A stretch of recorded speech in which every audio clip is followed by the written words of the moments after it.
Hello everyone, পটল চিংড়ি আমরা অনেকভাবে খেয়েছি, অনেক রেসিপি দেখেছি, বাট আজকে যে রেসিপিটি হতে চলেছে ভিন্ন স্বাদের এক পটল চিংড়ি। তার জন্য এখানে পটল, আলু আর টমেটো কেটে নিয়েছি।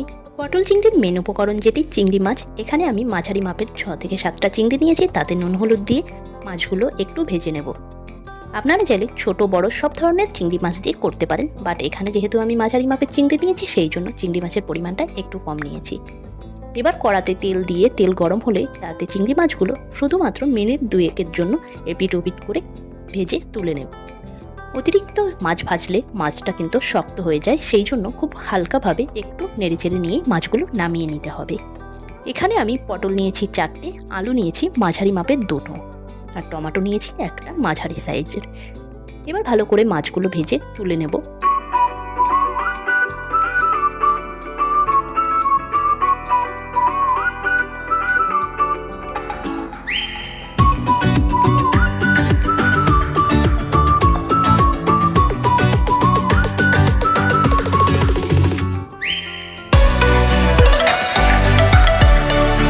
মাছগুলো তুলে নেওয়ার পর আরও একটু সর্ষের তেল অ্যাড করছি আলু আর পটলের জন্য, যেটা আমি ভেজে তুলে নেব।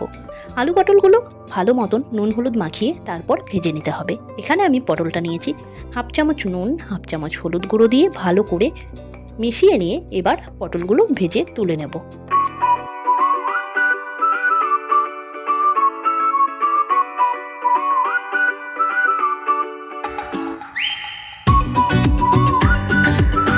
পটলগুলো একটু নেড়ে চেড়ে নিয়ে এখানে আলুগুলো আরও একটু নুন হলুদে মাখিয়ে নিয়ে এবার একসঙ্গে ভেজে নেব।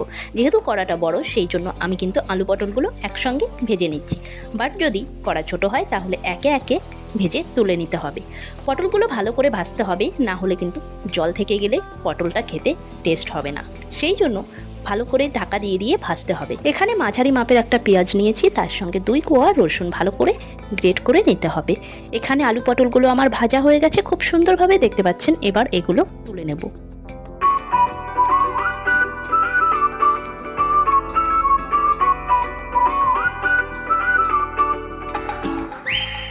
এখন এই তেলের মধ্যে দিয়ে দেব একটা গোটা শুকনো লঙ্কা, 1/2 চামচ মতো সাদা জিরে, ভালো করে নেড়ে চেড়ে নিয়ে এখন দেব গোটা গরম মশলা, যেখানে একটা এলাচ, 2টো লবঙ্গ আর 1 টুকরো দারচিনি, আর দিয়ে দিচ্ছি এখানে 2টো তেজপাতা, গ্রেট করে রাখা রসুন কুচি, তার সঙ্গে গ্রেট করে রাখা মাঝারি মাপের সেই পেঁয়াজ কুচি। ভালো করে নেড়েচেড়ে নিয়ে এখন দিয়ে দেব কেটে রাখা টমেটো।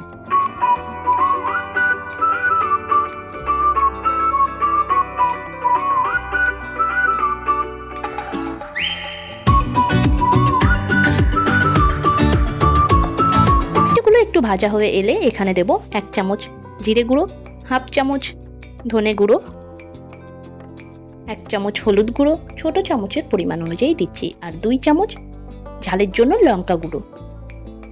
এখানে দিয়ে দিলাম 1 চামচ নুন। একটু জল দিয়ে ভালো করে নেড়েচেড়ে কষিয়ে নিতে হবে।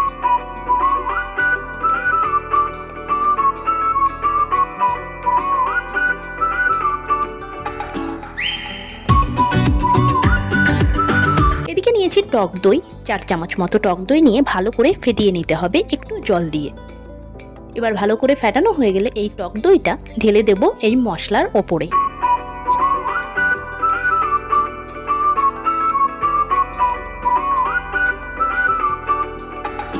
এখন এখানে দিয়ে দিলাম 1 চামচ কাশ্মীরি লঙ্কা গুঁড়ো রঙের জন্য। এবার ভালো করে নেড়েচেড়ে নিয়ে ভেজে রাখা আলু পটলগুলো ঢেলে দেব।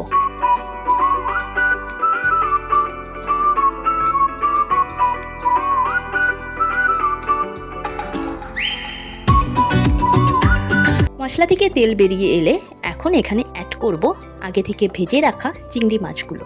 তবে চিংড়ি মাছটা দিয়ে বেশিক্ষণ কষানোর দরকার নেই, শুধুমাত্র চিংড়ি মাছটা দিয়ে একটু নেড়ে চেড়ে নিয়ে তারপরে জল দিয়ে দিতে হবে।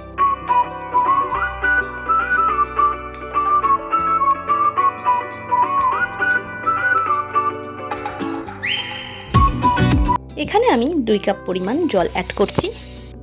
এবার এখানে স্বাদমতো নুন অ্যাড করে জলটা ফুটে উঠলে তাতে একটু গরম মশলা গুঁড়ো আর 1 চামচ মতো ঘি দিয়ে ভালো করে নেড়েচেড়ে ঢাকা দিয়ে রেখে দেব মিনিট 10 জন্য। মিডিয়াম আঁচে রেখে ঢাকা দিয়ে রেখে দিতে হবে। 10 মিনিট পর ফিরে এসে দেখছি আমাদের এখানে পটল চিংড়ি রেডি। অবশ্যই একবার ট্রাই করে দেখতে পারেন এই দুর্দান্ত স্বাদের পটল চিংড়ি রেসিপিটি। দেখা হচ্ছে নেক্সট ভিডিওতে। নতুন হলে সাবস্ক্রাইব করে নিতে ভুলবেন না নতুন নতুন ভিডিও দেখার জন্য। টাটা।